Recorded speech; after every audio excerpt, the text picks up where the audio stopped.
Hello, my name is Sydney Dobbins, and today I will be doing my presentation on psychiatry for my job career.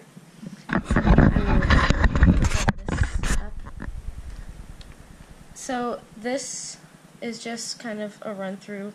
What I chose for my topic was psychiatry, and what psychiatry is according to the job description of psychiatry.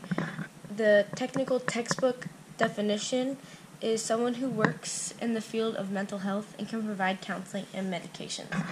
So basically what that is somebody who sits with people who have different traumas and stuff like that and kind of diagnose them and evaluate what it is that could be wrong with their brain. So it takes a lot of medical studying and stuff to have that knowledge so you can prescribe the right type of medicine to help or the right type of therapy. So, moving on, I started off with some fun facts. Some fun facts about psychiatry is the difference, a lot of people don't know this, but the difference between a psychologist and a psychiatrist is a psychiatrist has the ability to prescribe medication. So that's a bit zoomed in. And then another fun fact is the first psychiatric hospitals were set up in the 8th century in the medieval Islamic world. So I thought that was pretty cool. And another fun fact is psychiatrists own a Toyota more than any other car. I'm not quite sure as to why Toyotas are the better choice, but I guess they are. And then my final one is the word psychiatry developed from two Greek words, psyche, meaning soul or mind, and latros, meaning, that's etros, meaning physician. So I thought that was pretty cool. And then next here, we've got some educational requirements. And for your whole amount of schooling, it takes about 12 years, including your bachelor's degree. So you need 4 years to obtain your master's, doctorate, and then an additional 4 years of residency. And if you wanted to have a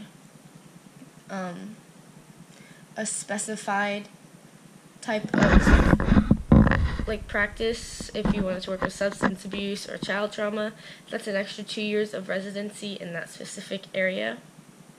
So that's pretty much all of the medical educational requirements. You have to get your bachelor's, go through med school, then have the residency so you can have that applied knowledge, and then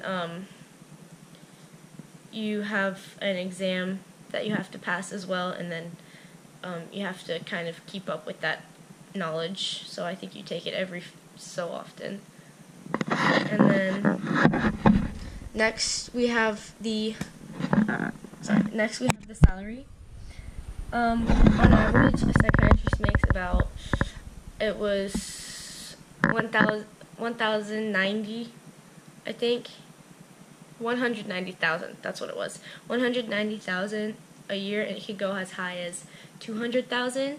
The highest annual pay, location-wise, for psychiatrists is in Boca Raton, with the high being 213,965, and that is from the psychiatrist salaries in Florida. That was a website I had found. The occupational handbook that we were given to use as a source didn't have anything for psychiatry, but they had a lot of stuff for psychologists, and I wasn't really doing mine on psychologists because they're kind of different, but psychologists make about $75,000 per year. You need on-the-job training of internship and residency. There's about 166,000 jobs as of 2016, and the job outlook for that is 14%, so it's growing faster than average. But that's just for psychologists.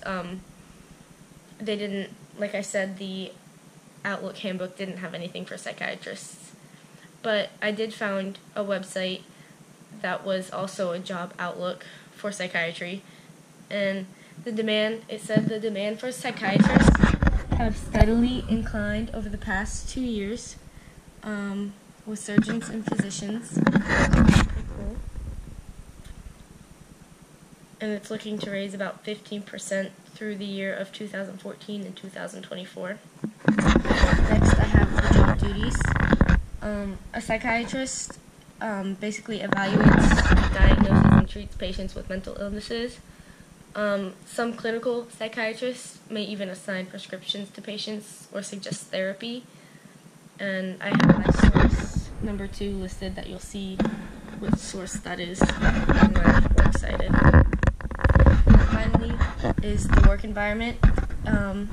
Psychiatrists typically work in offices, hospitals, or mental health clinics. They could have their own independent practice, but it's more likely to find them in a hospital. Some psychiatrists can end up traveling with their jobs, which is something I found fascinating about the job, and that kind of really brought me to it.